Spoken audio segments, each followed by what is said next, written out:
Callum McCarthy had 7 brides. Not one of them lasted a week. No bruises, no threats, no violence. They just left before sunrise without a single word. The city called him a monster. The rumors got darker with every woman who walked out that door. But the truth? The truth was locked on the 2nd floor, and it wasn't what anyone expected. Then, a gambling debt brought someone no one saw coming. A woman the world had already written off. She wasn't beautiful. She wasn't powerful. At least, not by society's standards. And when she heard the sound that made every other woman run, she sat down on the floor. And she didn't leave. The real question isn't what Callum McCarthy was hiding. It's why she was the only one who stayed, and why he chose her. 7 brides in 4 years. That was the number people whispered about in the neighborhoods east of the waterfront, in the barber shops and the bakeries, in the back rooms where men played cards and pretended not to fear the name Callum McCarthy. 7 women had walked through the iron gates of his estate on the hill. 7 women had walked out again, some within days, one before sunrise, all of them pale-faced and quiet in a way that made the rumors worse than any truth could be. Nobody talked about why. Not because they didn't know, but because the women themselves refused to say a single word. And that silence, more than anything else, was what made the whole city afraid. The stories changed depending on who told them. Some said Callum was violent, that behind the tailored suits and the controlled voice, there was something monstrous waiting. Others swore he was into things no decent woman could tolerate, rituals or obsessions that belonged in the dark. A few of the older women in the neighborhood crossed themselves when his name came up and said the house itself was cursed, that his mother had died screaming in the parlor and her ghost still walked the 2nd floor. None of it was true, but none of it needed to be, because the truth, the real, quiet, unglamorous truth, was something nobody had ever bothered to look for. Wolfo Callum McCarthy was 36 years old. He had inherited control of the McCarthy family operation at 29 after his father suffered a stroke that left him unable to speak or recognize his own sons. The transition had been brutal and efficient. Callum had consolidated territory, silenced 3 rival factions through a combination of legal leverage and strategic intimidation, and turned the family's construction and real estate holdings into a legitimate empire that now employed over 400 people. He was tall, broad-shouldered, with a face that was handsome in a severe way, sharp jaw, dark eyes set deep beneath heavy brows, a mouth that rarely smiled. He dressed impeccably, he spoke softly, and he had a reputation for patience that terrified people far more than anger ever could, because a patient man is a man who plans, and a man who plans is a man who never loses. But he had lost. 7 times by any public accounting. 7 brides who came and went like weather, each departure confirming what the city already believed, that something was fundamentally broken in Callum McCarthy, something that no amount of money or power or square footage could fix. What nobody knew, what the brides themselves could never bring themselves to explain, was that the problem was not cruelty. It was not violence, or perversion, or ghosts. The problem was a 4-year-old boy named Luca, and the life that revolved around him, like a planet locked in orbit around a star that burned too bright for most people to look at directly. But that part of the story comes later. First, there was the woman. Her name was Thea Calloway, and she was 27 years old, and the first thing most people noticed about her was that she was heavy. Not in the euphemistic way that fashion magazines use the word, not curvy or plus size or any of the careful terms designed to make a body like hers sound like a lifestyle choice. She was overweight in the way that comes from years of eating, to fill something that food cannot fill, from late nights alone with containers of takeout after double shifts, from the particular kind of exhaustion that makes a person stop caring about the mirror because the mirror has never once said anything kind. She carried it in her hips and her stomach and the soft width of her arms, and she had long ago stopped apologizing for it, not because she had arrived at some triumphant place of self-acceptance, but because apologizing was exhausting, and nobody was listening anyway. She had a round face, with good bone structure underneath the fullness, brown skin that her mother had always said was the color of river clay in the afternoon sun, and dark eyes that were startlingly alert. The kind of eyes that noticed when someone's smile didn't reach their expression, when a child was pretending to be fine, when a room had shifted its energy in some subtle, dangerous way. She wore her hair natural, usually pulled back in a low bun, that she secured with whatever was closest. A pencil, a chopstick, once a bread tie that she forgot about for an entire workday. Thea worked as a home health aide. She had been doing it since she was 20, since the semester she dropped out of nursing school, because her brother Nate had gotten arrested for the second time, and the bail money had to come from somewhere. She had a gift for the work, the kind of gift that doesn't show up on a resume. She could read a room the way a musician reads a sheet of music, sensing the dynamics, the tensions, the unspoken needs. She had bathed elderly men without making them feel ashamed. She had held the hands of women with dementia who could not remember their own names, but could still feel loneliness like a knife. She had cleaned wounds and changed sheets, and sat in silence with dying people at 3 a.m, and she had done all of it for $11.75 an hour until 3 months ago, when the agency she worked for had lost its Medicare certification and folded overnight. Since then, she had been surviving on savings that were almost gone, picking up shifts at a laundromat owned by a woman from her church, and trying not to think about the fact that her brother was in trouble again. Nate Calloway was 31 and had been in trouble for most of his adult life. Not the dramatic, headline-making kind of trouble, but the slow, grinding kind that wears a family down like water on stone. Gambling, not the organized, high-stakes kind with velvet tables and cocktail waitresses, but the desperate, ugly kind. Online poker at 3 a.m, sports bets, placed with men who charged interest by the week, scratch tickets bought with money that was supposed to cover the electric bill. He had been in and out of programs, had promised to stop more times than Thea could count, and she had believed him every single time because believing him was easier than facing the alternative, which was that her brother might never change and that loving him might never be enough. This time, though, the trouble had a different weight to it. Nate owed money to the wrong people, not a crew or a gang, but something more structured, an operation that ran through the McCarthy family's network of businesses. The amount was $42,000, accumulated over 8 months of escalating bets and compounding interest, and the men who held the debt had recently made it clear that patience was a finite resource. Thea found out on a Tuesday evening in October, when Nate showed up at her apartment with a swollen eye and a way of standing that told her at least 2 of his ribs were bruised. He sat at her kitchen table and cried, which he hadn't done in front of her since they were children, and told her everything. She listened.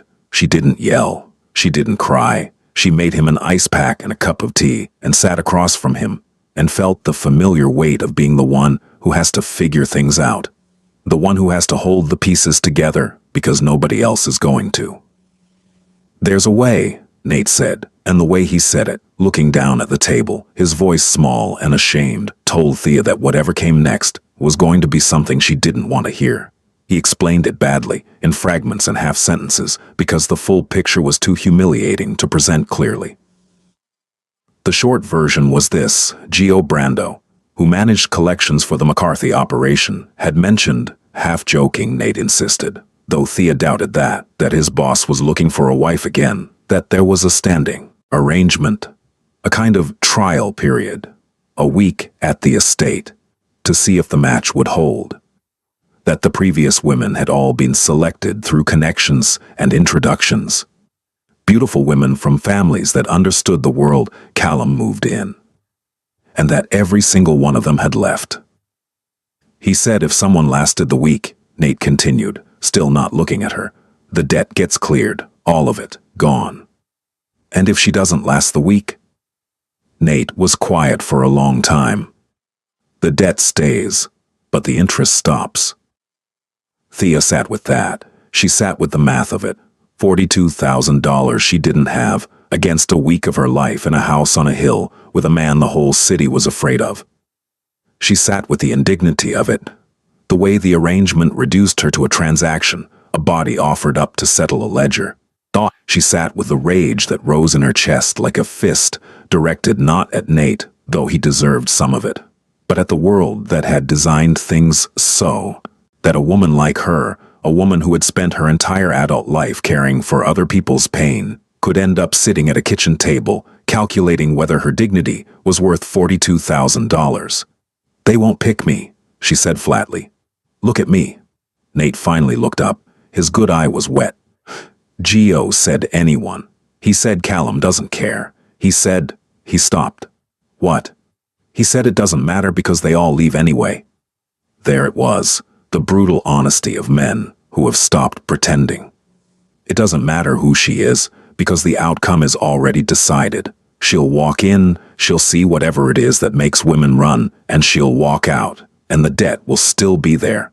But at least, it won't be growing. Thea thought about her savings account. $412.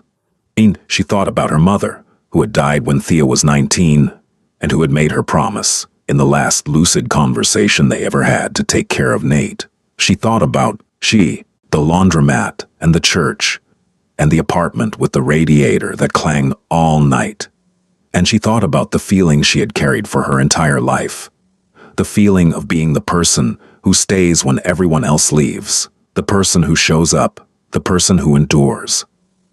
1 week, she said, 1 week, and the debt is gone. Gone.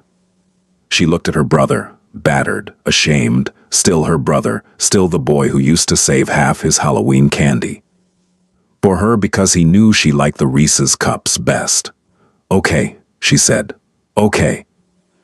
The car came for her on a Friday afternoon. It was black, immaculate. The kind of car that made the neighbors look out their windows and then quickly look away.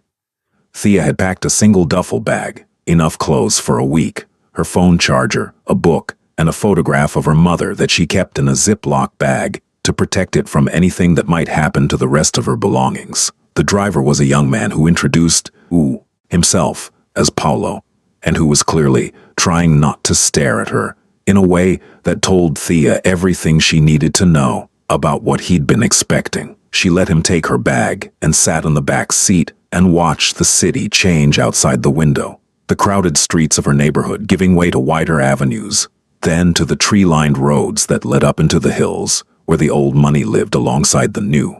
The McCarthy estate sat behind a wall of gray stone, topped with wrought iron that looked decorative, but wasn't. The gate opened automatically, and the car rolled up a driveway lined with cypress trees that reminded Thea of photographs she'd seen of Tuscany. Places she would never visit, lives she would never live. The house itself was enormous but restrained, stone and dark wood, 3 stories with windows that reflected the late afternoon sky like blank, watching eyes. Paolo opened her door. The air up here smelled different, cleaner, colder, with a faint undertone of pine and wet earth. Thea stepped out and looked up at the house and felt, for the first time since she'd agreed to this, a tremor of genuine fear. Not of violence, not of the man inside, but of the particular kind of humiliation that comes from being in a place where you so obviously do not belong, where every surface and every silence is designed to remind you of your insufficiency. The front door opened, and a woman in her 60s stepped out. She had silver hair pulled back tight, a face that was all angles and assessment, and the posture of someone who had been running a household for decades and did not suffer foolishness. She looked at Thea for exactly 3 seconds, the duffel bag, the sneakers, the body that didn't match the bodies that had come before, and something moved across her expression that might have been pity and might have been relief. "I'm Marta," she said. "Come inside." The interior of the house was quieter than any building Thea had ever been in. Not the dead quiet of an empty room, but the thick, padded quiet of a place where sound was absorbed by heavy curtains and deep carpets and closed doors. Marta led her through a foyer with a floor of dark marble, past a staircase that curved upward into shadow, and into a hallway that smelled faintly of lemon polish and something else. Something warm and slightly clinical, like the hand sanitizer they used at medical facilities. Thea noticed that. She noticed the small gate at the top of the stairs, the kind used for toddlers, though it was made of polished wood instead of the plastic ones you bought at the hardware store. She noticed the locks on several of the interior doors, not keyed locks but slide bolts positioned high, out of a child's reach. She noticed the soft, thick padding along the base of one hallway wall, subtle enough to look like a design choice but clearly functional. She said nothing. But she filed everything away, because noticing things was what she did, and the things she was noticing were telling a story that didn't match any of the rumors she'd heard. "Your room is on the second floor," Marta said. "Dinner is at 7. Mr. McCarthy will see you then." "Thank you." Marta paused at the bottom of the stairs and looked at her again with that same unreadable expression. "The others usually asked more questions," she said. "I'm not the others." Something happened in Marta's face then, a softening, barely perceptible, that came and went, like a shadow passing over water. She nodded once and walked away. The room they'd given her was beautiful, in a generic, hotel-like way. Cream walls, white linens, a window overlooking a garden that even in October was meticulously maintained. Thea set her duffel bag on the bed and sat beside it and pressed her palms flat against her thighs and breathed. She could hear the house around her, the tick of a clock somewhere down the hall, the distant, muffled sound of a television, and something else, a rhythmic thumping, soft and repetitive, coming from a room above or beside her. Not threatening, not mechanical. It had the quality of something organic, like a person rocking, or a hand hitting a surface in a steady, unconscious pattern. She listened to it for a long time. Then she unpacked her bag, hung her 3 decent outfits in the closet, set her mother's photograph on the nightstand, and went to find the kitchen. She found it before she found anyone else, a massive room with professional-grade appliances, and a granite island large enough to seat 8. Marta was there, preparing something in a large pot, and she didn't look surprised to see Thea. Dinner's not until 7, Marta said. "I know. Can I help?" Another pause, another assessment. "You cook?" "I cook." Marta handed her a cutting board and a pile of vegetables without another word, and for the next hour they worked side by side in a silence that was not unfriendly. Thea julienned carrots and diced onions and minced garlic with the efficient, unhurried motions of someone who had spent a lot of time feeding people, and Marta watched her hands with an expression that gradually shifted from skepticism to something approaching approval. It was during this hour that Thea heard it again, the thumping, closer now, directly above the kitchen. And then, cutting through the quiet like a blade, a sound that made Thea's hands go still on the cutting board, a high, wordless cry, not of pain but of frustration. The kind of sound that comes from a throat that has never learned to shape its distress into language. Marta's face didn't change, her hands didn't stop moving, but there was a tension in her shoulders that told Thea everything. This was it. This was the thing. Whatever lived above the kitchen, whoever made that sound, was the reason 7 women had walked out the front door and never come back. "The carrots are fine," Marta said. "They don't need to be perfect." Thea realized she had stopped cutting. She resumed, and the sound above them stopped, replaced by the murmur of a voice, low, male, speaking words. Thea couldn't make out, but could feel the shape of, soothing, patient, repeating. She didn't ask, not yet. Because in her years of home health care, she had learned that the most important information is always volunteered, never extracted, and that the fastest way to make someone close down is to ask the question they're most afraid of answering. Dinner was served in a dining room that could have seated 20 but was set for 2. Thea was seated at one end of a table that stretched between them like a field of polished mahogany, and Callum McCarthy entered from a door at the far end at exactly 7 o'clock. He was bigger than she'd expected, not just tall, broad with the build of a man who had done physical labor in his youth and maintained the frame through discipline rather than vanity. His suit was charcoal, well-fitted, and his dark hair was pushed back from a forehead that showed the first faint lines of a man who carried more than most people knew. His eyes found her immediately, and in them, Thea saw something she recognized, fear form from 1,000 encounters in her work. the look of someone bracing for disappointment. Not giving it. Expecting it. He sat down. He unfolded his napkin. He did not say, "Welcome" or "Thank you for coming," or any of the things a normal person might say to a woman who had just agreed to live in his house for a week. What he said was, "You should know that I don't expect you to stay." His voice was low, even, stripped of inflection. Not rude. Worse than rude. Resigned. "I heard," Thea said. "Then you know the arrangement. 1 week. You're free to leave at any time, day or night. Paula will drive you." "I heard that too." He looked at her then, really looked, not at her body, or her clothes, or the surface things that other people catalogued first, but at her face, at her eyes, as if he were searching for something he was fairly certain he wouldn't find. "Why did you agree to this?" he asked. "My brother owes you money." "Your brother owes Gio money. There's a difference." "Not from where I'm sitting." The faintest flicker in his expression, not a smile, the shadow of where a smile might live if it were ever allowed out. "Marta says you cook," he said. "Marta says a lot in very few words." Now there was something, a micro-expression, gone before she could name it, that suggested Callum McCarthy was not entirely prepared for her. The brides before had been nervous, or seductive, or performatively brave. They had tried to impress him, or soothe him, or challenge him. None of them had ever just been present, speaking in a normal voice, treating the situation with the matter-of-fact clarity of a woman who had sat in far more uncomfortable rooms than this one.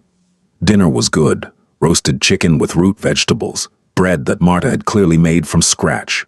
They ate in chauffoir, near silence, punctuated by the clink of silverware and the soft sound of wind against the dining room windows. Callum ate carefully, precisely, the way he seemed to do everything, and Thea ate with the honest appetite of someone who had no interest in performing daintiness. Halfway through the meal, the sound came again, the cry, wordless, climbing in pitch, then breaking off sharply. Oh, this time it was closer, filtering down through the ceiling directly above the dining room. Callum's fork stopped, his jaw tightened, and for the first time, Thea saw something in his face that the rest of the city would never have believed. Raw, exposed vulnerability, there and gone in a flash, like a wound glimpsed beneath a bandage. He set down his fork. "Excuse me," he said, and left the room. Thea sat alone in the dining room for 20 minutes. She could hear footsteps above her, heavy, then light. The cry came again, followed by the same low, murmuring voice. Then a different sound, a series of high, sharp claps, rhythmic, insistent. Then silence. Callum returned. He sat down. He picked up his fork. He did not explain. "The chicken is good," Thea said. He looked at her as if she had said something extraordinary. "It is," he agreed. And they finished the meal. That night, lying in the guest bed with a photograph of her mother propped against the lamp, Thea stared at the ceiling and listened to the house. It was different at night. The sounds were more exposed, less masked by the daytime rhythms of cooking and movement. She could hear that thumping again, sometimes stopping for long stretches and then resuming with a different tempo. She could hear the low voice, always the low voice, and she realized with a certainty that settled into her chest like a stone that it was Callum's voice, and that he was up there every night, and that whatever he was doing it alone. She thought about the 7 women. She thought about what kind of thing would make a woman leave a man who was wealthy and powerful, and from what she'd seen so far, not cruel, not violent, not any of the things the rumors claimed. She thought about the padded walls, and the child gate, and the locks on the doors, and the high, wordless cry, and she understood. She understood. And she didn't leave. In the morning, Thea was up at 6. Habit. Years of early shifts had rewired her internal clock beyond repair. She dressed in jeans and a loose sweater, and went downstairs to find the kitchen empty, the coffee maker cold, and the house still wrapped in the thick silence of a place where mornings were something to be survived rather than welcomed. She made coffee. She found eggs and bread and butter and made breakfast with the quiet competence of someone who finds comfort in feeding people. She was plating the eggs when Marta appeared in the doorway, stopped, and stared at her with an expression that Thea would later learn to recognize as Marta's version of being moved. "You're still here," Marta said. "It's only been one night. The last one left at midnight. The one before that made it to dawn." Thea set a plate on the counter. "Sit down, eat." Marta sat down and ate, and something shifted between them. Not friendship, not yet, but the beginning of an understanding between two women who were both, in their different ways, keeping this house alive. "His name is Luca," Marta said without looking up from her plate. Thea waited. "He's 4. He's Mr. McCarthy's son." Still waiting. "He has—" Marta paused, searching for the word, or perhaps searching for the courage to say it to someone new, someone who would hear it and judge and leave like all the rest. "He doesn't speak. He sees the world differently. The doctors use words I can never remember. Autism spectrum, they say. Severe. He doesn't talk, doesn't make eye contact, doesn't like to be touched. He has episodes, meltdowns, they call them. He screams. He hits his head on. And to things. He rocks for hours." She said all of this in the same flat, practical tone she used to talk about dinner menus and cleaning schedules. But her hands were gripping the edges of her plate with a force that whitened her knuckles. His mother left when he was diagnosed. Before that, even, she left when she saw the signs and the first doctor confirmed what she already suspected. She signed away her rights. Mr. McCarthy has raised him alone. Well, not alone, with me. And Renata. She's the therapist. And Paulo drives them to appointments. But at night, when Luca doesn't sleep, when he's screaming and there's nothing to do but sit with him and wait for it to pass, that's Mr. McCarthy, alone, every night. Marta finally looked up, and her eyes were fierce in a way that had nothing to do with anger and everything to do with loyalty. "The brides," she said. "They come in expecting a man, a powerful man, with a big house and money and a life they can step into like a magazine. And then they hear Luca, and they see him, rocking, not looking at them, screaming if someone touches him wrong, and their faces—" She stopped, swallowed. "Their faces change. You can see it happen the moment they realize that this isn't a house with a secret. It's a house with a child, and the child isn't going anywhere, and the man isn't going to choose between them." "He shouldn't have to," Thea said. Marta looked at her for a long time. Then she picked up her fork and ate another bite of egg and said very quietly, "No, he shouldn't." Thea spent the morning exploring the parts of the house that weren't locked. It was larger than it looked from outside. Rooms opening into rooms, hallways leading to unexpected wings. She found a library with floor-to-ceiling shelves and a leather armchair worn soft by use. She found a sunroom with glass walls overlooking the garden. She found a room that had been converted into a gym with weights and a heavy bag that showed the marks of regular use. And she found the hallway on the second floor where the padded walls were thickest, where the door at the end was closed, and the slide bolt was drawn, and where a small strip of light leaked from underneath, along with the barely audible sound of something spinning, a top or a wheel or a fan, and the gentle, repetitive murmur of a voice reading aloud. She stood in that hallway for a full minute. Then she went back downstairs. She didn't see Callum until the afternoon. He appeared in the kitchen doorway at 2 o'clock, wearing a shirt with the sleeves rolled up and an expression that was harder to read than anything Thea had encountered in her professional life. He looked at her, standing at the counter with a cup of coffee and a book, and she could see him performing the calculation. Still here, day 2, hasn't asked about the sounds, hasn't packed her bag, hasn't cried, or demanded an explanation, or looked at him with the particular blend of horror and pity that he had seen in 7 other faces. "You met Marta this morning," he said. "I meet Marta every morning. I was here yesterday, too."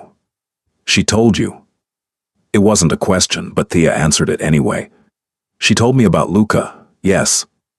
His face did something complicated then, a sequence of micro-expressions that moved through surprise, anger, resignation, and something that looked like the most exhausted form of hope. The kind of hope that has been beaten down so many times it can barely lift its head. "And?" he said. "And what?" "And now you know, so." He was waiting for her to leave. He was standing in his own kitchen, in his own house, with his shoulders braced and his jaw tight, waiting for a woman he'd known for less than 24 hours to confirm what every other woman had confirmed, that his son was too much. That the life he'd built around Luca's needs was too strange, too demanding, too far from what any reasonable person would accept. "I'd like to meet him," Thea said. Callum blinked. In 4 years of introducing brides to the reality of his life, no one had ever said those words in that order with that tone, simple, direct, without a trace of reluctance.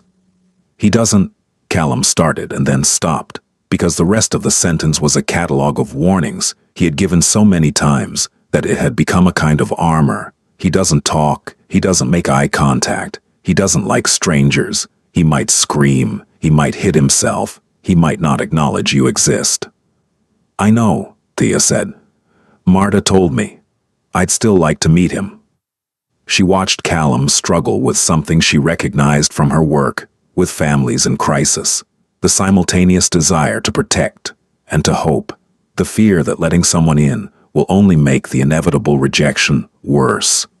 She had seen it in parents who had been told their child would never walk, never speak, never live independently. She'd seen the way they held their children tighter and pushed the world away, building walls so high that sometimes even the light couldn't get in. "Not today," Callum said. He had a difficult night. "Okay. Maybe tomorrow." "Okay." He stood there for another moment, looking at her as if she were a sentence in a language he almost, but not quite understood. And then he turned and left, and Thea went back to her book. The second night was worse than the first. Luca's cries began around 11 and continued, with breaks, until almost 3 in the morning. Thea lay in bed and listened, and did not cover her ears, and did not put a pillow over her head.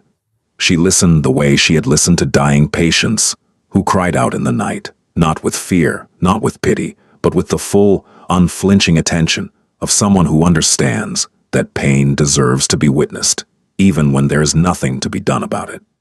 At some point, she heard footsteps in the hallway, heavy, Callum's, and the sound of a door opening and a voice so gentle it was almost unrecognizable from the controlled, flat tone he used with adults.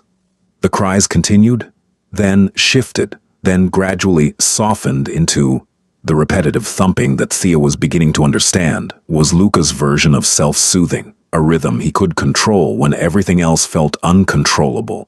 She fell asleep around 3:30. When she woke at 6, she went downstairs and made coffee and eggs and toast, and when Callum appeared in the kitchen at 7 with shadows under his eyes deep enough to hold water, she set a plate in front of him without a word. He looked at the plate. He looked at her. "You heard," he said. "Yes." "And you're making me breakfast." "You look like you haven't eaten since yesterday." "I haven't." "Then eat." He ate. And somewhere in the middle of that meal, in the quiet kitchen with the morning light coming through the windows and the smell of coffee filling the space between them, something changed, not dramatically, not with a declaration or a revelation or a turning point that announced itself. It changed the way dawn changes, gradually, imperceptibly, with a quality of inevitability that can only be recognized after it has already happened. Callum McCarthy had spent 4 years waiting for someone to sit across from him in the morning after a bad night and not ask him to explain, not offer advice, not look at him with the terrible compassion of someone who was already planning their exit. And Thea Calloway, who had spent her entire adult life being the person who stays, who shows up, who endures, set a plate of eggs in front of a man she barely knew and didn't ask a single question. And in that silence, both of them heard something they had been straining to hear for longer than they could remember, the possibility that they were not alone. On the third day, Callum took her to meet Luca. He did it with the stiffness of a man performing an act he has performed before and which has always ended badly. He led her up the stairs to the second floor, past the guest rooms and the locked doors, to the end of the padded hallway where the door with the slide bolt stood. He paused with his hand on the bolt and looked at her. And in his eyes, Thea saw the desperate, contradictory prayer of every parent who has ever loved a child the world isn't built for. Please see him, and please don't hurt him, and please, this time, don't leave. He didn't say any of that. He said, he might not look at you. That's okay. He might scream. That's okay. He's not. Callum's voice caught, just slightly, on a jagged edge that he usually kept buried. He's not what people expect. Thea looked at him. Neither am I. He slid the bolt and opened the door. The room was not what Thea expected. She had imagined something institutional. White walls, medical equipment, the sterile functionality of a care facility. Instead, the room was warm and carefully designed, with soft lighting that could be adjusted, walls painted a deep, calming blue, and a floor covered in thick, interlocking foam tiles. One wall was lined with shelves containing identical small objects, arranged in precise rows, wooden blocks, all the same size and color, positioned with the kind of exactness that spoke of a mind that found comfort in order. A weighted blanket lay folded on a low platform bed. A sensory swing hung from a reinforced hook in the ceiling. In the corner, a small table held a collection of spinning tops in various sizes, and beside the table, sitting on the floor with his legs crossed and his back to the door, was Luca. He was small for 4. He had Callum's dark hair, cut short, and his mother's lighter skin, and he was rocking gently, his upper body moving forward and back in a rhythm that was as steady and precise as a metronome. In his hands he held a wooden block, and he was turning it, not examining it, not playing with it, but rotating it with a fixed, absorbed intensity that excluded everything else in the room. He did not turn around when the door opened. He did not react to his father's presence or to the presence of a stranger. He continued to rock and turn the block, and the sound of his movement, the soft shift of fabric against the foam floor, the tiny click of the block rotating in his fingers, filled the room like a heartbeat. Thea stood in the doorway and looked at him, and what she felt was not pity.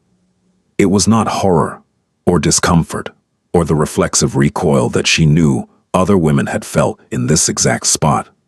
What she felt was recognition, the deep, bone-level recognition of one person, seeing another person clearly and understanding, without analysis or explanation, that they were looking at someone who experienced the world with an intensity that most people could not fathom, and that this intensity was not a deficit, it was a difference. She did not approach him. She did not speak. She lowered herself to the floor, slowly and carefully, and sat down near the door, not close to Luca, but in his space, sharing the air, existing in the same room without demanding anything. Callum stood behind her, barely breathing. Minutes passed. 5, 10. Luca rocked and turned his block. Thea sat still, her hands resting on her knees, her breathing slow and even.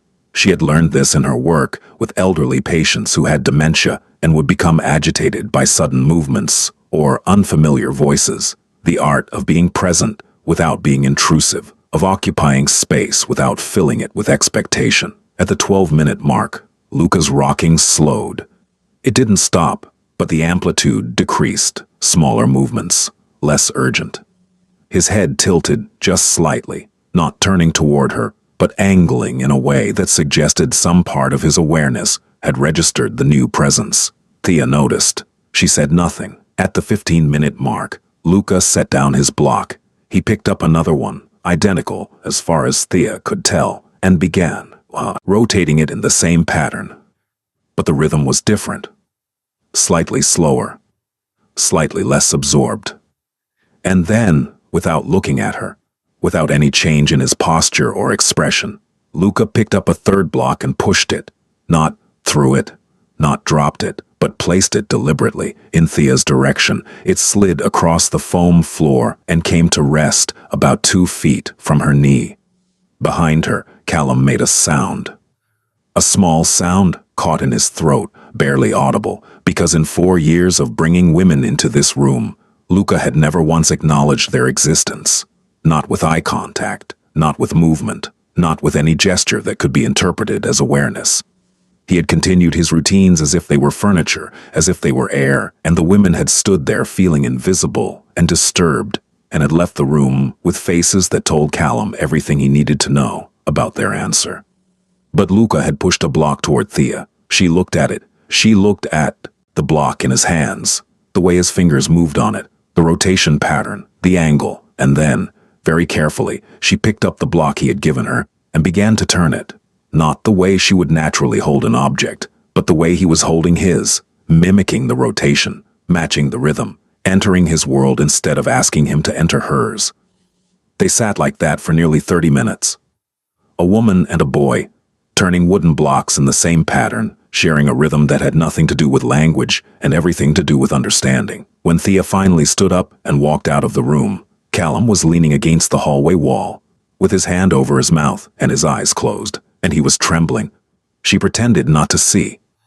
She walked past him and went downstairs and started making lunch, and when he appeared in the kitchen 20 minutes later, his eyes were red, but his voice was steady. "He's never done that before," Callum said. "I know. How did you know what to do?" Thea thought about that. She thought about the years of sitting with people who couldn't communicate in conventional ways. The hours spent learning to read bodies instead of words. The particular kind of patience that comes from loving someone who cannot love you back in the language you speak. "I didn't do anything," she said. "I just sat there."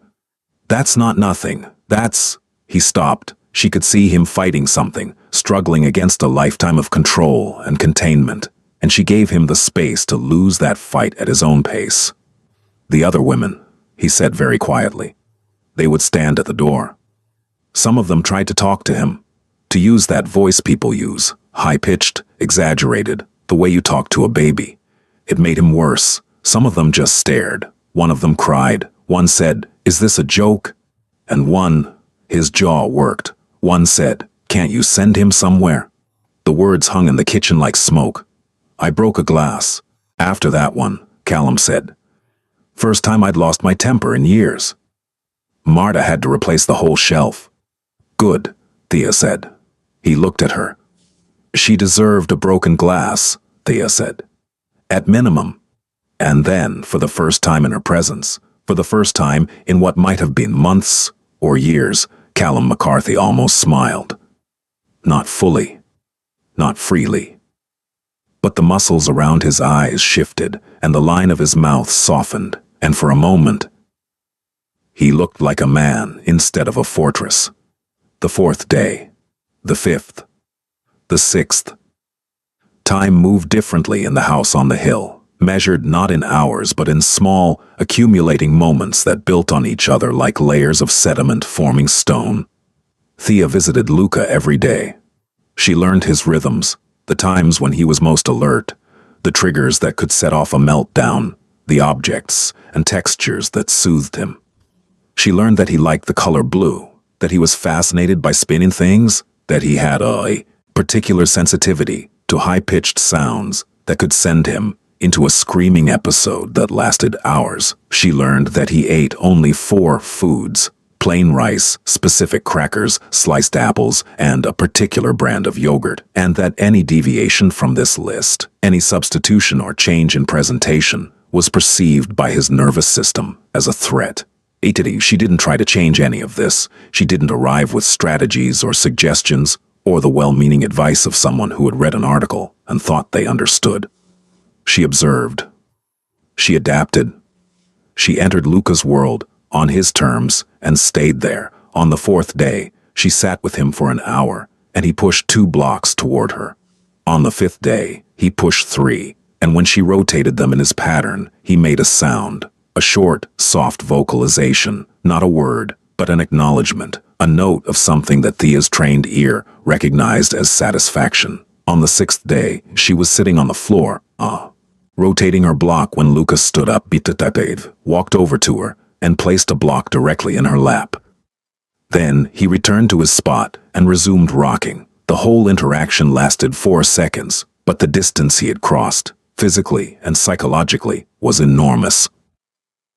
Each time Thea left the room and went downstairs, Callum was there, not always in the kitchen, not always visible, but present in the house in a way that told her he was tracking her movements, listening for the sounds that would tell him whether his son was calm or escalating, waiting for the moment when she would come down the stairs with a different expression, the expression that meant she was done, that she had reached her limit, that she was ready to go.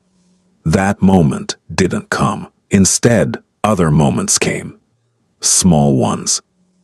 Thea found a book on the library shelf about sensory processing in children and read it in an afternoon.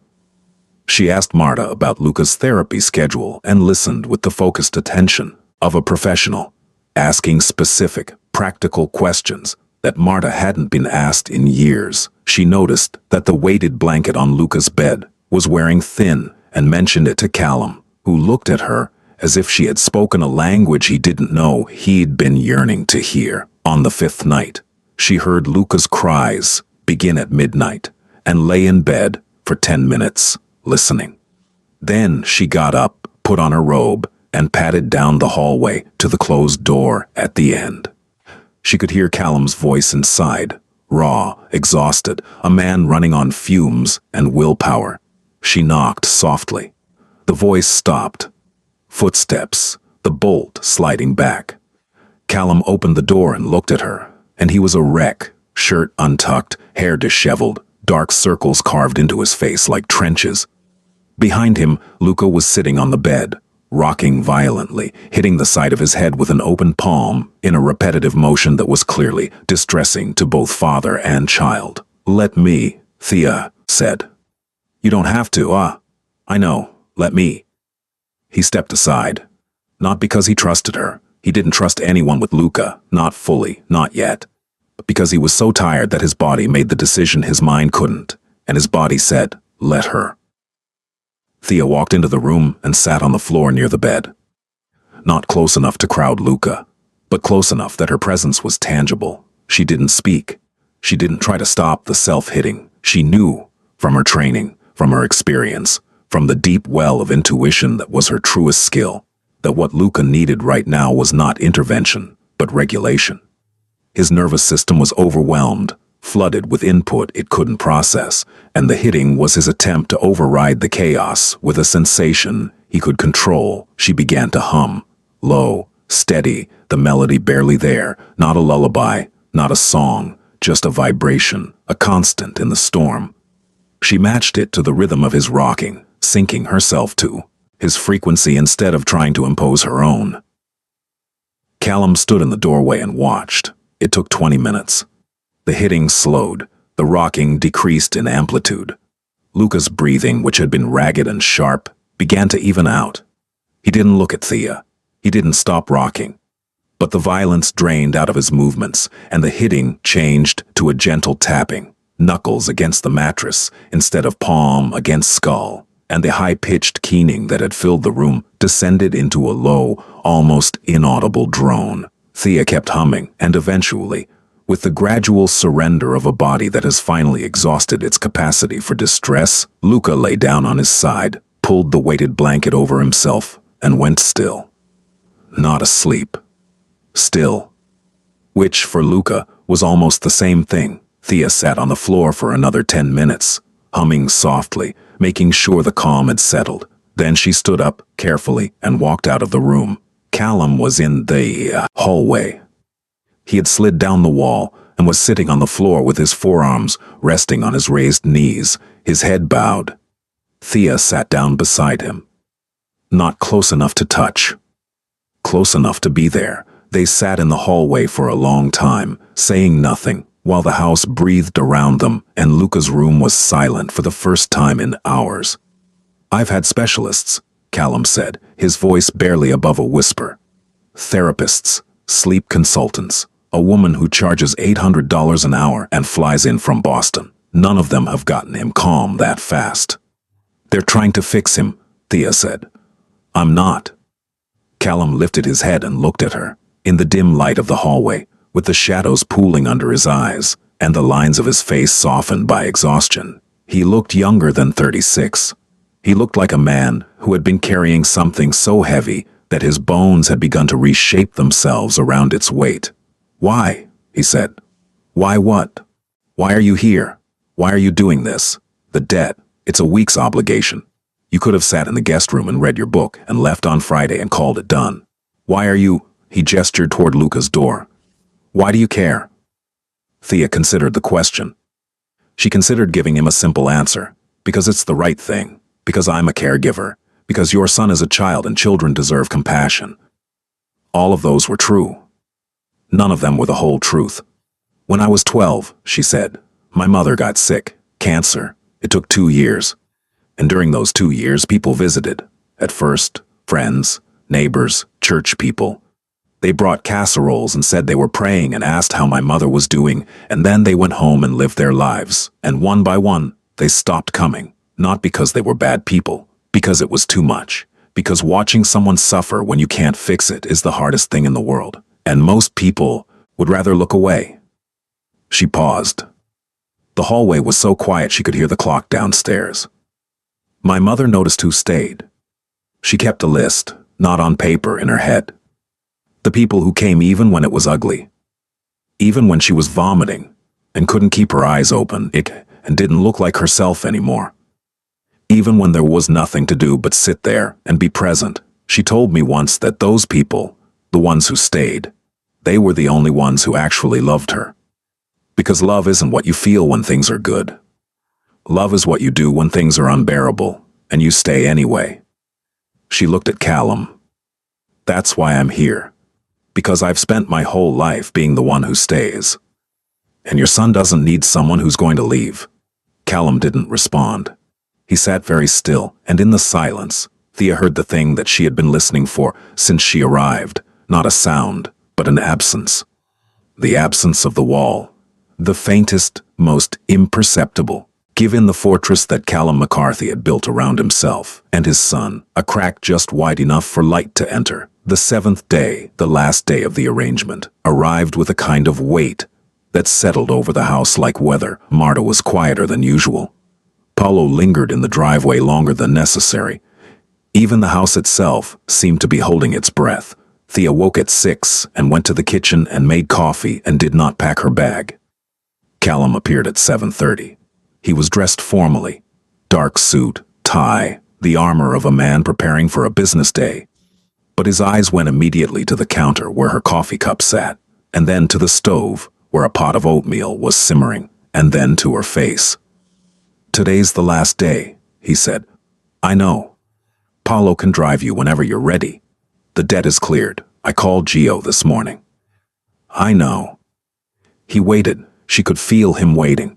The same way she had felt patients' families wait for test results, holding themselves together with the disciplined stillness of people who have learned that falling apart is a luxury they cannot afford. I'd like to stay, Thea said. The kitchen went very quiet. You don't have to, Callum said, and his voice was careful, controlled, the voice of a man who is managing his expectations because the alternative is hope, and hope is the most dangerous thing he knows. I know I don't have to. I'd like to. The debt is cleared. You have no obligation. This isn't about the debt. It hasn't been about the debt since the 2nd day. She turned to face him fully, and for the first time since she'd arrived, she let him see what she had been carefully keeping. Behind a professional calm, the full force of her feeling. The tender, fierce, unglamorous love of a woman who had spent her life being underestimated and who had found, in a padded room on the 2nd floor of a Mafia Boss's mansion, the thing she had been looking for without knowing. She was looking for it. Luca needs consistency, she said. He needs someone who shows up at the same time every day and sits on the same spot on the floor and turns the blocks in the same pattern and doesn't leave. That's not something you hire. That's not something a therapist from Boston does for $800 an hour. That's something a person does because they've decided to be there, not for a week, not for a trial period, but for real. Callum's hands, hanging at his sides, clenched into fists, not in anger, but in the physical effort of containing something that was trying to break free.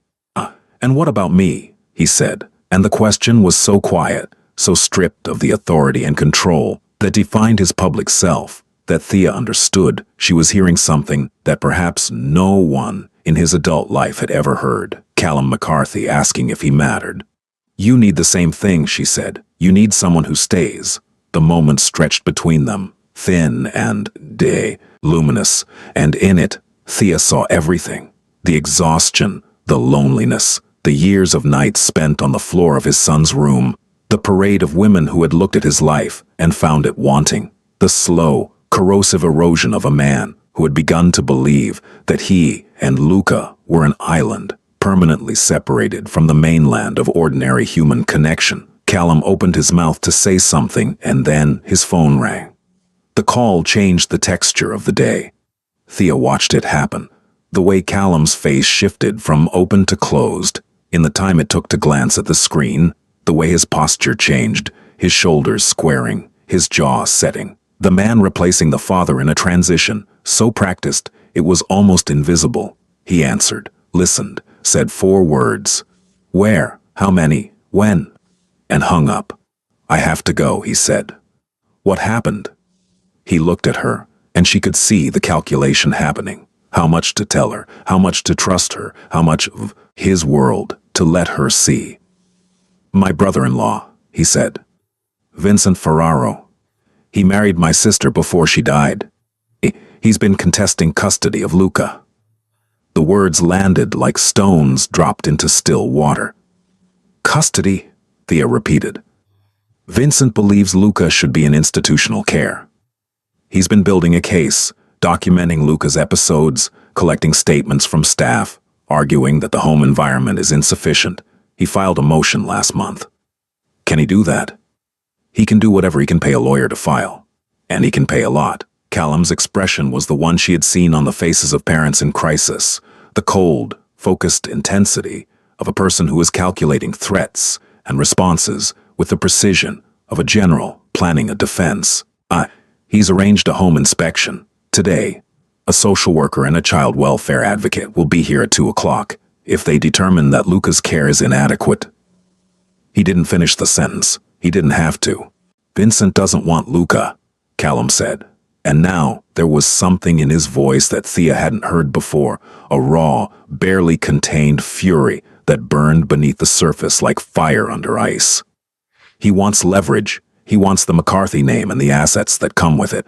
Luca is a chess piece to him. If he gets custody, he puts Luca in a facility and uses the guardianship to access the family trust. He's done the math. He knows exactly what Luca is worth to him in dollars. Thea's stomach turned. Not with fear, with anger. The deep, righteous anger of a person who has spent her life caring for vulnerable people and who recognizes, with the precision of a surgeon identifying a malignancy, the exact shape of a cruelty disguised as concern. What do you need? She said. Callum looked at her. I need the house to look right. I need Luca to be calm. He stopped. I need them to see that he's cared for. That this is a home, not a facility. That he has a family, we said.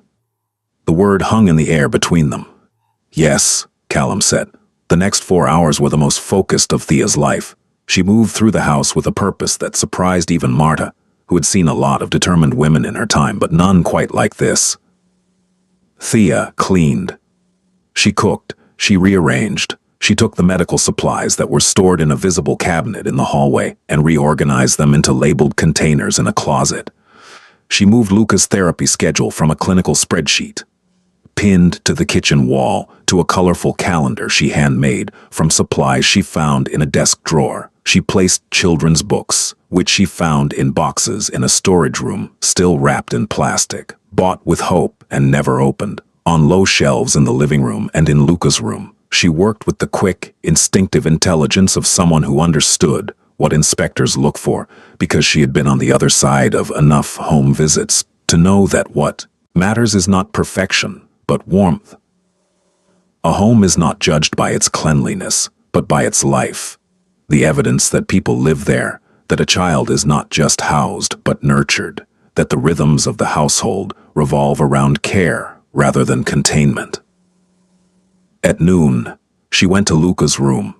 He was sitting in his usual spot, rotating a block.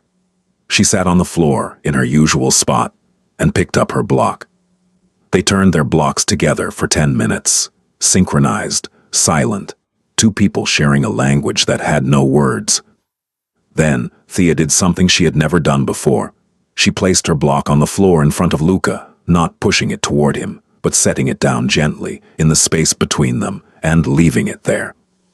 Luca's rocking paused. He looked at the block, not at Thea. He didn't look at her face, didn't make eye contact, but at the block she had placed, studying its position, its orientation, its relationship to his own blocks. And then, with a delicacy that made Thea's throat tight, Luca placed his block next to hers, touching, aligned, 2 blocks side by side. In the space between them, Thea's eyes burned. She blinked hard and swallowed and placed another block beside his. He placed another beside hers, and slowly, over the course of 5 silent minutes, they built a row, not a tower, not a structure, nothing that would look impressive or meaningful to an outside observer, just a line, a simple, straight line of blocks stretching across the floor, between a 27-year-old woman and a 4-year-old boy, connecting them. When Thea came downstairs, her eyes were red and her voice was steady. He's ready," she told Callum. "He'll be okay." Callum looked at her face and saw the red eyes and didn't ask, because he understood, better than anyone in the world, that some things that happen in that room are too sacred to describe. The inspectors arrived at 2 o'clock. There were 2 of them, a social worker named Dr. Patricia Feldman, who had the brisk, impersonal manner of someone who conducted dozens of these visits a month, and a child welfare advocate named Iris Chen, who was younger and whose eyes were kinder. With them, standing slightly apart with the unmistakable posture of a man who was there to observe and not to help, was Vincent Ferraro. He was in his 50s, silver-haired, with the tanned, manicured look of a man who spent more time on golf courses than in offices. He looked at the house the way a real estate agent looks at a property, assessing value, cataloging deficiencies, searching for leverage. He looked at Thea, standing in the foyer beside Callum, and his expression barely flickered. She was not what he expected, not beautiful, not polished, not the kind of woman whose presence would bolster Callum's image. She could see him calculating, deciding she was irrelevant, filing her away. That was his mistake. The inspection was thorough. Dr. Feldman moved through the house with a clipboard, noting conditions, asking questions about routines, diet, medical care, emergency protocols. Iris Chen focused on the physical environment, safety features, accessible spaces, sensory accommodations.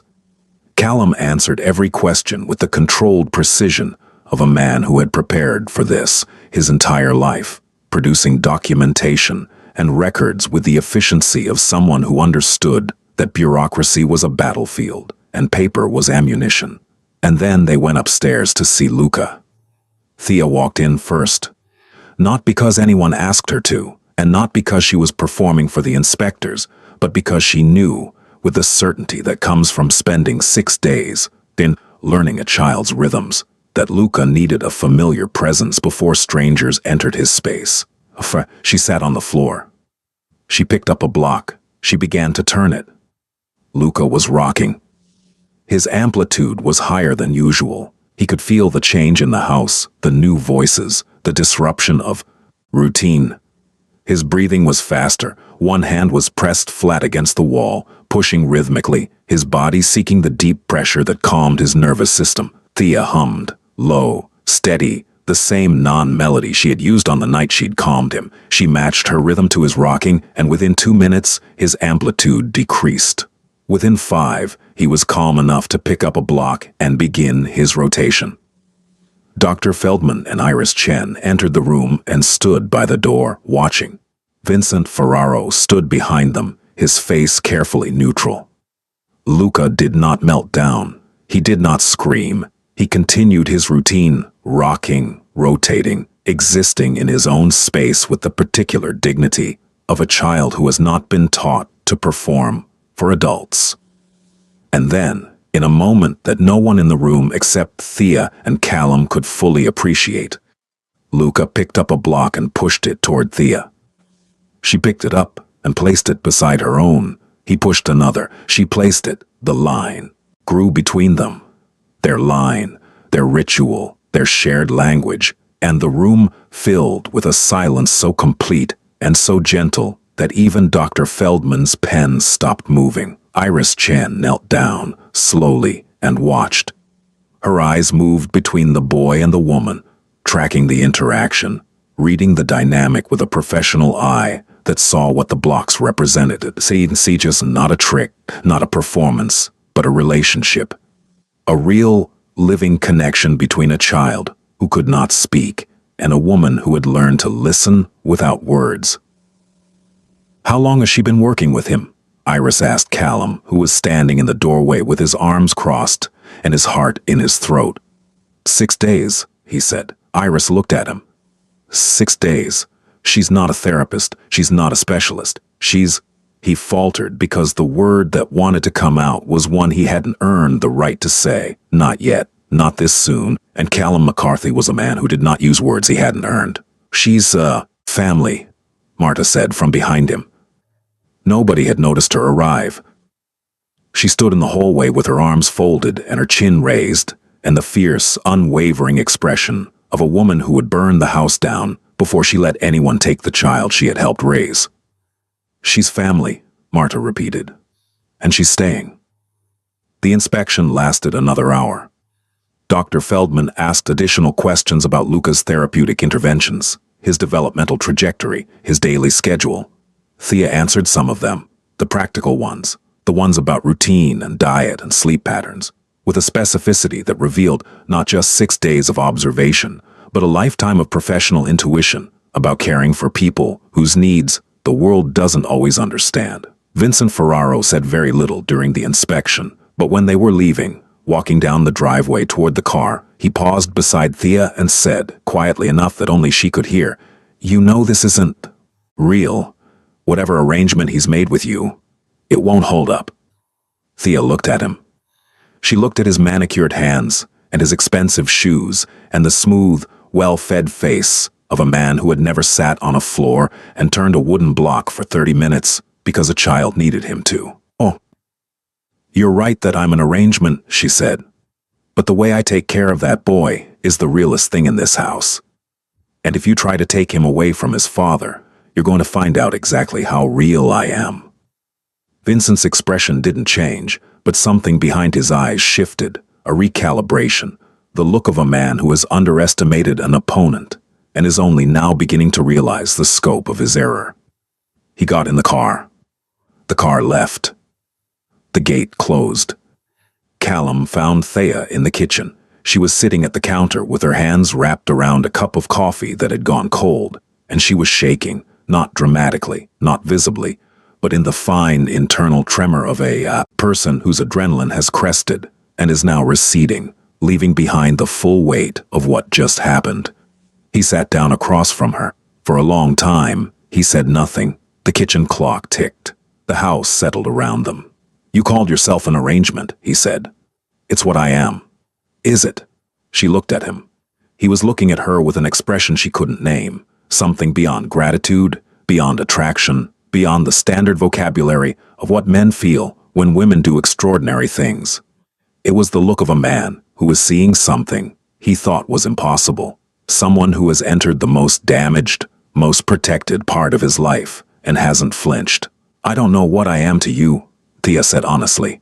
"I know what I am to Luca. I know what I am to Marta. I know what I am to this house.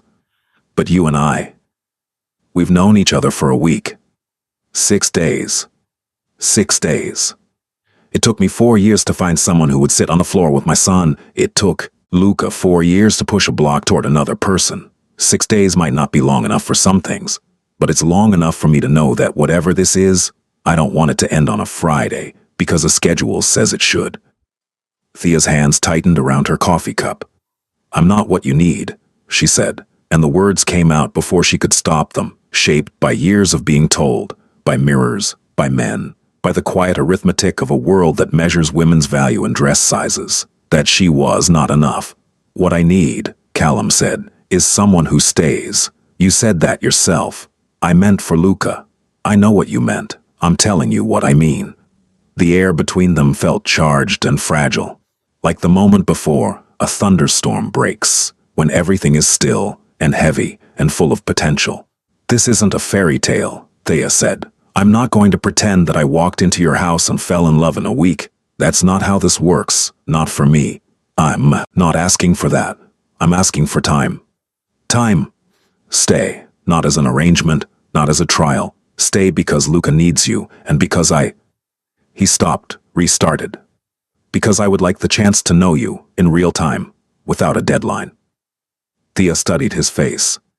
The exhaustion that was always there, the control that never fully slipped, and underneath it all, the cautious, battered hope of a man who had stopped believing that anyone would choose this life, this house, this child, this version of happiness that didn't look like any magazine's definition of the word. I snore, she said. The surprise of it broke something open in his face, and this time he did smile, a real smile, small and uncertain, like a plant breaking through concrete.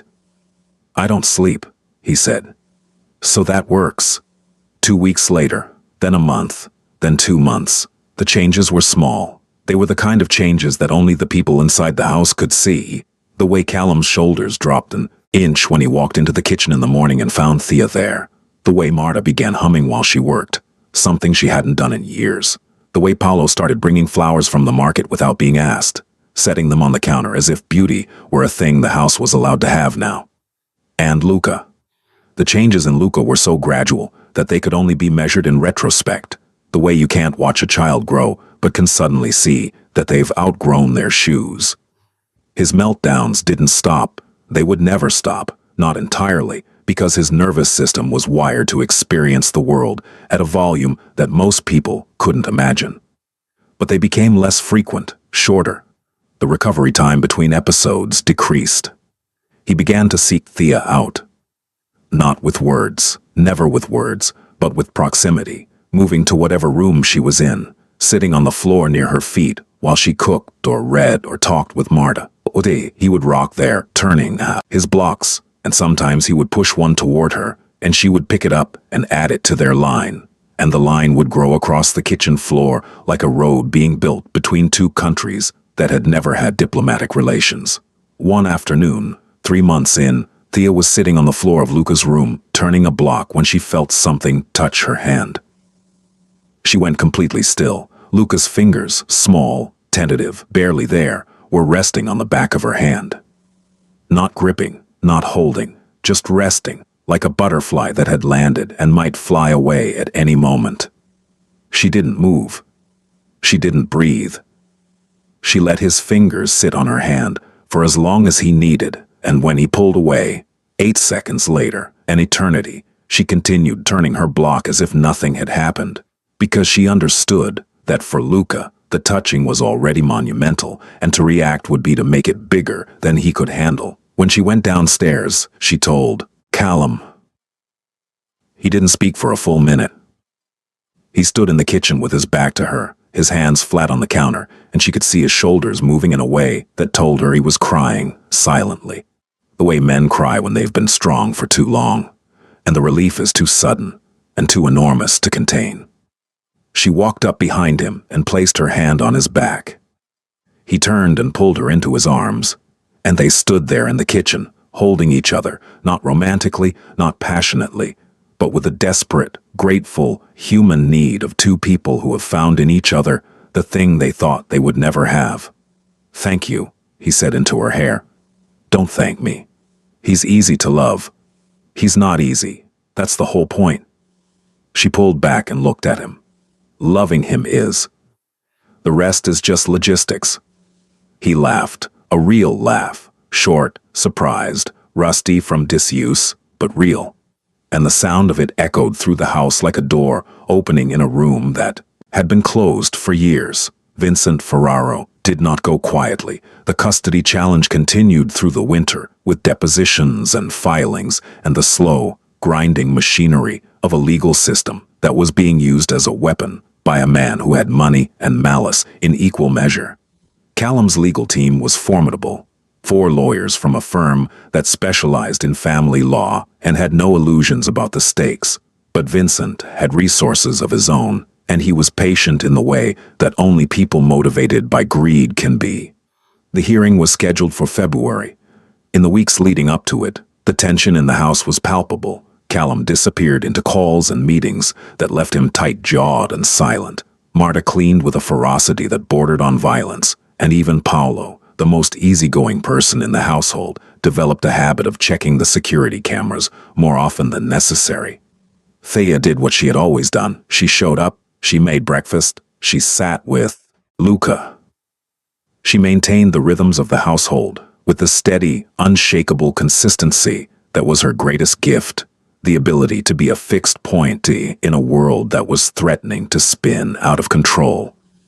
The night before the hearing, Callum found her in the library at midnight. She was reading, or trying to read, the same page for the third time, her mind circling the same fear over and over, that a man in a courtroom could decide that Luca's home wasn't good enough, that his father's love wasn't sufficient, that the world's definition of adequate care didn't include a nonverbal child in a padded room being loved fiercely by a maid and a driver and a man the city called a monster and a woman who had arrived as a debt payment and stayed because she couldn't imagine leaving. "I need you to testify," Callum said. She lowered her book. "I know. Vincent's lawyer will try to discredit you. They'll bring up Nate, the debt, the arrangement. I know. They'll try to make it look transactional, like you're paid to be here. I know." He sat down in the armchair across from her. In the lamplight, his face was all planes and shadows, and she could see the fear he was managing, not for himself, but for Luca, for the boy upstairs who was sleeping, for once, soundly, with a weighted blanket pulled to his chin and a row of blocks lined up beside his pillow. "I can't lose him," Callum said. "I can't." His voice cracked, not dramatically, just a fissure, a hairline fracture in the wall. But Thea heard it the way she heard everything in this house, completely, attentively, with her whole self. "You're not going to lose him," she said. "You don't know that." "No. But I know you, and I know Luca, and I know what I've seen in this house, and I know that anyone who walks in here and looks at that child and doesn't see that he's loved is either blind or lying." Callum leaned forward, elbows on his knees, head bowed. "The other women," he said, "if even one of them had stayed, if I'd been able to show the court a stable household, a partner, a complete family. You have that now." He looked up. "Do I? You have me. You have Marta. You have Paolo. You have Renata, who drives an hour each way 3 times a week because she believes in your son. That's not incomplete.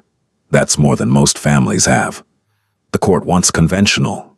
The court wants safe, and Luca is safe. He's more than safe. He's home." The hearing took place in a courtroom that smelled of old wood and anxiety. Thea wore the nicest clothes she owned, a dark blue dress that Marta had pressed the night before, the one pair of heels she possessed, her hair pulled back neatly.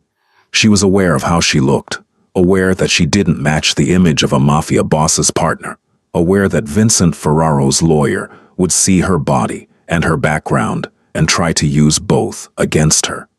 She didn't care.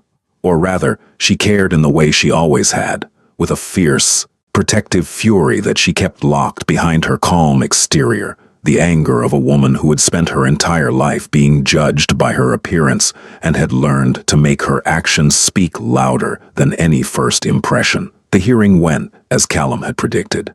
Vincent's lawyer was smooth and aggressive, painting a picture of an unstable household. A father with criminal associations, a child with unmet needs, a revolving door of failed relationships that demonstrated an inability to provide consistent care. He produced documents showing the parade of brides. He showed photographs of the padded walls, taken out of context, made to look like a cell rather than a sanctuary. He called an expert witness who testified that children with severe autism require institutional support that a private home cannot provide. And then Thea took the stand. Vincent's lawyer, a man named Harrison with expensive glasses and a voice like polished brass, approached her with the slightly condescending smile of someone who had already decided she was not a serious obstacle.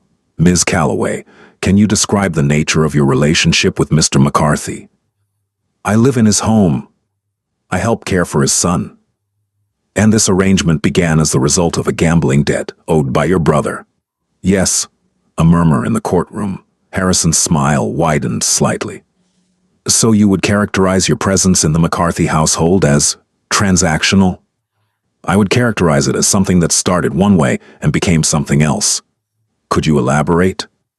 Thea took a breath. She looked at the judge, a woman in her 60s with sharp eyes and reading glasses perched on the end of her nose. She looked at Callum, who was sitting at the defense table with his lawyers, his face a mask of controlled stillness. She looked at Vincent Ferraro, who was watching her with the same dismissive expression he'd worn on the day of the inspection. "I was a home health aide for 7 years, Thea said. "I've cared for people with dementia, ALS, end-stage cancer. I've been in homes where the families had given up and the patient was alone, and I've been in homes where the love was so thick you could feel it when you walked through the door. I know what neglect looks like. I know what care looks like. And I know the difference." She paused. "When I walked into Callum McCarthy's house, I expected to find something terrible. Everyone told me it was terrible. The rumors, the stories, the fact that 7 women had left. I expected violence or cruelty or something I couldn't stomach. What I found was a father sitting on the floor of his son's room at 3 in the morning, talking to a child who can't talk back because that child needed to hear his voice even if he couldn't respond to it." The courtroom was very quiet. What I found was a house that had been designed from the ground up around the needs of a 4-year-old boy. Padded walls so he won't hurt himself, a sensory swing, a weighted blanket, a schedule that revolves around his therapy, his diet, his sleep patterns. Not because a court required it, not because an inspector was coming, because his father loves him enough to rebuild his entire life around making his son comfortable in a world that isn't built for him. Harrison shifted. "Ms. Calloway, I'm not finished." The judge raised an eyebrow, but did not intervene. "Those 7 women who left, they didn't leave because the house was dangerous. They didn't leave because Callum McCarthy was violent. They left because they looked at a nonverbal child who rocks and screams and can't make eye contact, and they decided that he was too much. They looked at a life that required patience and sacrifice and showing up every single day for someone who might never say your name, and they decided it wasn't worth it." Her voice was steady. Her hands were steady. Everything about her was steady, because steadiness was the thing she had offered this family, and steadiness was the thing she would offer this court. "I stayed, not because of a debt, not because of money. I stayed because on my second day in that house, a little boy pushed a wooden block across the floor toward me, and I understood that he was reaching out the only way he knew how, and that if I left, it would be one more person who told him that his way of reaching out wasn't enough." She looked at Vincent Ferraro. "Luca McCarthy is not a chess piece. He's not an asset to be managed or a problem to be institutionalized. He's a child. He's a child who experiences the world differently than most people, and he deserves to be in a home where that difference is respected, not corrected. He deserves to be with a father who sits with him at 3 in the morning. He deserves to be with people who have learned his language instead of demanding he learn theirs." She turned back to the judge. "I'm not a lawyer. I'm not a therapist. I'm a woman who showed up and paid attention. And what I saw in that house is not dysfunction. It's devotion. It's the hardest, most thankless, most invisible kind of love there is. The kind that doesn't get applause, that doesn't look good on paper, that doesn't fit into anyone's picture of what a family is supposed to look like. But it's real. And it's enough." The courtroom was silent for 5 full seconds after she stopped speaking. Harrison looked at his notepad. The judge removed her glasses and cleaned them, which Thea later learned was something she did when she was thinking carefully. The hearing continued for another 2 hours, with testimony from Luca's therapist, Renata, from Marta, from the pediatric neurologist who had been treating Luca since his diagnosis. But the tone had shifted. Something in Thea's testimony had rearranged the air in the room, had reframed the conversation from a question of adequacy to a question of understanding. And when the judge retired to consider her ruling, the look she gave Callum was not the look of a woman who was about to take a man's child away. The ruling came 3 days later. Full custody remained with Callum. Vincent's motion was denied. The judge's written opinion included a paragraph that Callum read aloud to Thea in the kitchen that evening, his voice thick with an emotion he didn't try to hide. The court finds that the McCarthy household, while unconventional, provides an environment of consistent, informed, and deeply attentive care tailored to the specific needs of the minor child. The evidence demonstrates not merely adequacy, but exceptionality in the commitment of the primary caregiver and the household members to the child's well-being. Marta, who was standing at the stove pretending not to listen, wiped her eyes with the back of her hand and turned up the heat on the sauce. Paolo, who was in the doorway pretending not to be there at all, cleared his throat and went to check on something in the driveway that probably didn't need checking. And upstairs, in his blue room with his spinning tops and his weighted blanket and his row of perfectly aligned blocks, Luca rocked gently, and the rhythm of his rocking was slow and even. The rhythm of a child who is calm, who is safe, who is home. Spring came. The garden woke up, and Thea discovered that it had been neglected, not because no one cared about it, but because no one had the time, and she began spending mornings on her knees in the dirt, pulling weeds and planting things she found at the nursery down the hill. Marta criticized her choices and then helped her plant them. Paolo built a raised bed from scrap lumber and said nothing when Thea kissed him on the cheek in thanks. One morning in April, Thea was kneeling in the garden when she felt a presence behind her, and she turned and found Luca standing on the back porch, hovering at the threshold between inside and outside, a boundary he rarely crossed. He was rocking on his heels, his hands pressed flat against his thighs, his eyes fixed on something in the garden. She followed his gaze. He was watching the spinning head of a garden sprinkler, the way the water caught the light and fanned out in a rotating arc. "You can come out," she said softly, not looking at him directly, not making it a demand. He stood there for a long time. Then, in a movement that was both tentative and decisive, the way a person steps off a diving board, he walked off the porch and into the garden and sat down in the dirt beside her. He didn't touch the dirt. He didn't look at her. He watched the sprinkler, and his rocking slowed until he was nearly still, and the sunlight fell on his face, and Thea realized she was looking at a boy who was, in his own way, on his own terms, choosing to be in the world. She went back to her weeding. He sat beside her, and behind the kitchen window, partially hidden by the curtain, Callum watched them, a woman and his son, together in the dirt and the morning light, and pressed his forehead against the glass and let himself feel, without resistance, without armor, without the fortress he had spent years building, the full, devastating, glorious weight of hope. Months passed, then a year, then longer. The story of Callum McCarthy's brides faded from the city's gossip, replaced by other scandals, other mysteries, other lives to speculate about. The house on the hill was still there, still behind its stone wall and iron gate, but something about it had changed, not visibly, not in any way that a passerby could identify, but in the way a house changes when it becomes a home, something in the light, or the air, or the almost imperceptible hum of people living together who have chosen each other and keep choosing each other every day. Thea never became thin. She never became glamorous. She never fit the image of a mafia boss's wife. And she did become his wife, quietly, in a small ceremony in the garden with Marta and Paolo and Noe, Renata as witnesses, and Luca sitting on a blanket nearby, turning a wooden block in his precise, absorbed way.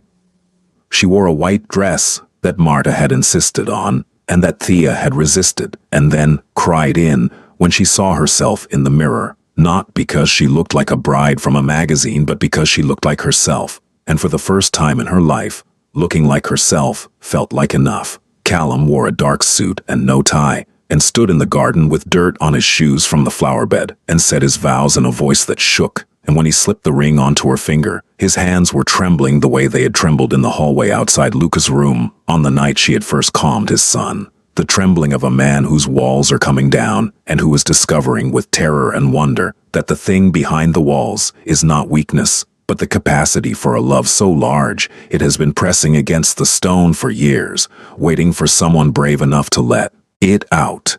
Luca did not attend the ceremony in any conventional sense. He sat on his blanket and turned his block, and at one point during the vows, he picked up a block and pushed it toward Thea's foot, and she picked it up without interrupting the moment, and held it in her hand beside her bouquet, and Callum saw this, and had to stop speaking for a moment, because the image of his wife holding flowers in one hand, and his son's block in the other, was the most beautiful thing he had ever seen, and would ever see in his life. The block stayed on the nightstand beside the photograph of Thea's mother. Two objects that told the whole story. A woman who had taught her daughter to stay, and a boy who had trusted a stranger enough to reach out. Between them, a love that didn't look like the movies, didn't sound like a song, didn't fit into any narrative the world had prepared for it. Boom. A love that was quiet and difficult and daily, built not on passion but on presence, not on attraction but on attention, not on the grand gesture but on the small, repeated act of showing up. Years later, when people asked Thea how she ended up married to Callum McCarthy, when the story resurfaced as these stories do, whispered in new neighborhoods, told to new audiences, she would smile and say it started with a bet and a brother with bad habits. And when they pressed for more, for the secret, for the thing that made her different from the 7 who came before, she would think about a wooden block sliding across a foam floor, and a boy who didn't speak, teaching her the most important thing she ever learned. That love is not a language you speak. It is a frequency you match. And some people spend their whole lives talking and never hear it, and some people never say a word and understand it perfectly. She was the only one who truly saw him, both of them. The man behind the fortress and the boy behind the silence. And in seeing them, she let them see her, all of her, the weight and the weariness and the stubbornness and the grace. And what they built together was not a fairy tale. It was better. It was real.